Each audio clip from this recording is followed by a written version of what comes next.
Hello and welcome back everyone to another tutorial from Finance for Beginners. In this video, I'm going to show you how you can change the currency within the PocketGuard application. So let's get started right away. First of all, open up the PocketGuard application on your device.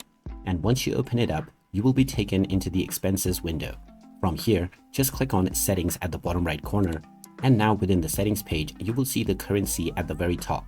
Go ahead and click on the drop-down menu. And now you will find various different currencies that you can choose from. Just choose your desired currency from the list, and once you tap on it, it will be set within your application. You can now go back to the expenses window, and your chosen currency will be selected and used within your app right away. However, it is worth noting that changing the currency will not equate your transactions with foreign exchange rates, so you will need to do that manually by yourself. And you can change your currency at any time in the future by following the same process. And there you have it. That is how easy it is to change the currency within the PocketGuard application. If you find this video helpful, don't forget to hit that like button and subscribe to our channel for more useful tips and tutorials.